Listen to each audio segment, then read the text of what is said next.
Hello and welcome back to Shelf Center. This is Bryce. Thanks so much for stopping by. Thanks for liking and subscribing. This is something you've been enjoying. You never know. It could happen. Hey, it's that time of the week. It's Tuesday, News Day. I haven't been following it completely religiously, I guess, of the last month, but here we are. This is where I talk about the latest in news as it relates to science fiction, fantasy, sometimes horror, most as it relates to books, but also as it relates to movies and media. So let's jump right into it. First things first, and I know you already know by now, but I got to talk about it too. Brandon Sanderson completed and turned over to his editors Wind and Truth Book 5 of the Stormlight archive. If you don't know already, this is one of the most anticipated releases, not just of the year, but of a long time. He's been working on this. He said he opened the file back in 2021, but he didn't really start actively looking or working on it till probably about 2022. And it looks like it comes in at 491,000 words, which does seem on the higher end as to the rest of the series. But obviously this is the starting point. It's going to get cut down from here and then probably added to and then cut down some more and then added to some more. So a lot going on there, but very cool. I love what Sanderson's been doing lately. I feel like he's just been really interacting with a bunch of YouTubers that I already follow, but it's pretty cool to just see them. Let's see, Ren, he did an episode with the Corridor Crew, and who else? Hello Future Me. Just, it's pretty cool. Like, I llove just seeing him interact, and that these are like really real fans. Like, you could tell the way that they talk about Allomancy to the Stormlight archive, and it's really fun to see. These people I follow that are also big nerds for Brandon Sanderson. It's really cool. I think it's a great thing. Also, along that note, the most boring book ever. It's Sanderson's children's book. I just think it's so cool. Art by Kazu Kibuishi, and it looks cool. Who knows? We'll see. I'll probably get it for my kids just because I can't resist, and we'll see. But I'm sure it's great. I love these kind of concepts of just like a silly concept. Like, my kids will just go to town on. They just love. There's this book concept where you just like press a dot and then you turn the page and it turns into other dots, or it shakes or moves, or you do all these things with it. It's a lot of fun. There's BJ Novak's the book with no pictures. They're just fun.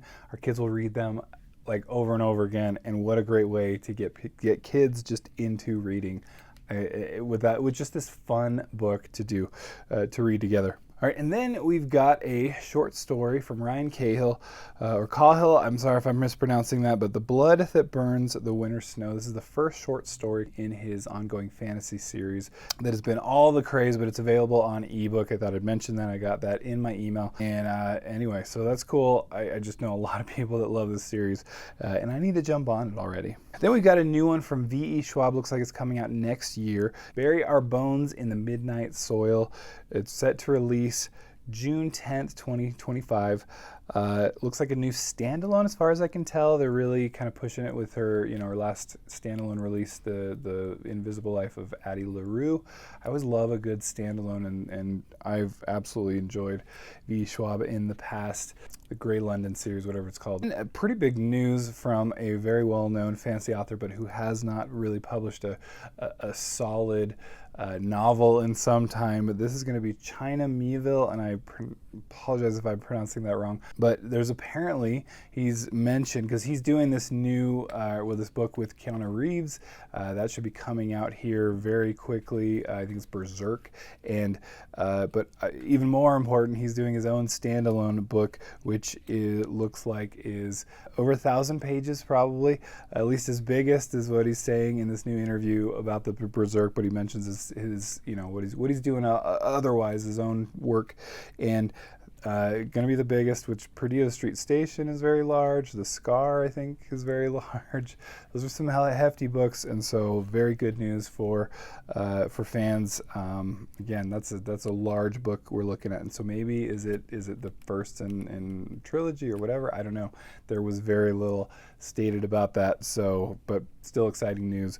hopefully we'll get that soonish. Speaking of big books that might come out soonish, who knows? James Islington talks about, just very briefly, The Strength of the Few. So it's hierarchy number 2 is The Will of the Many is the book, the first book. It's gone through booktube and done quite well, and so he's stated that it's submitted. Book 2 is submitted for editing, so that's very exciting news again for Islington fans. I have not read anything. Just one of those where there's only so much in the day, and I've kind of put this one off as, I don't know if I'll get to it. We'll see if we get, more into these. We'll see. I don't know.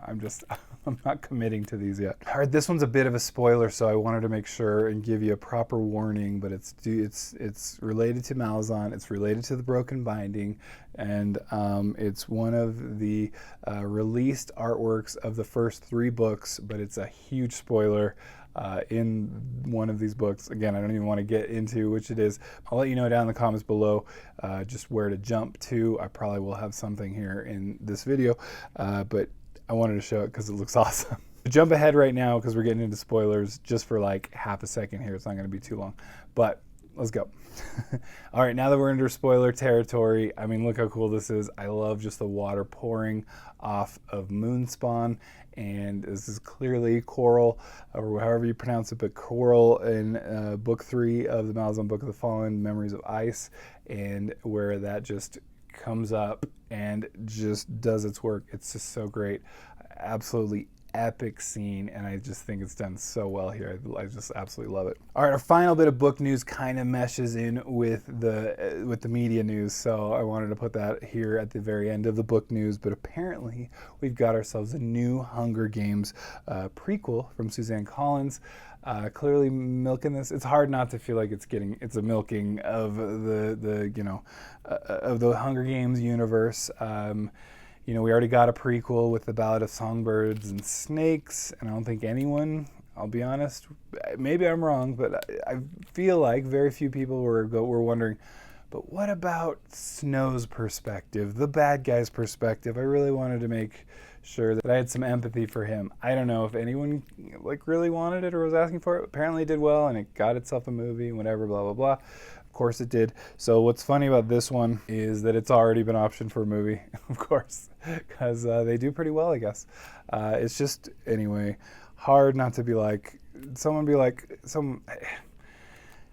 I guess if I was an author, I would probably do the same thing, let's be honest. But it just starts to feel like we're milking it when it's like, I got another prequel for you.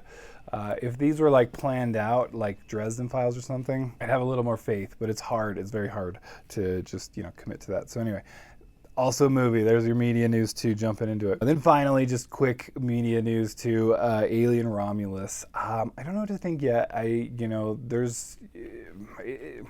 Trailers are always hard because I always go, yeah, cool, this is awesome. And you just never know. I know people have struggled, myself included. I didn't hate Prometheus. I thought it was fine. There were some silly parts to it, to say the least. I thought it had some great concepts that weren't realized as well as I guess I wanted them to, and that might have been my problem. But I still overall enjoyed it to a degree at least. So anyway, Alien Romulus. Speaking of milking things, I just feel like this is one where it's like, we all just take a step back. Do we need to milk this franchise? I don't know. Maybe we don't. So don't forget about Kindle Deals in the links down below, and I always have them. I love them. It supports the channel. They are affiliate links, so I do make a little bit. That's why it is able to support the channel. But because they're deals, it doesn't do much. I'm an addict for Kindle Deals, and I'm assuming some of you might be too. You've seen my book hauls, right? So I've actually held off more on those Kindle Deals lately, and am all in on audiobook deals for some reason. So, well, because that's what I am obsessed with now. But anyway, thanks so much for stopping by. This was your news for this week, and we'll catch you next time. Bye.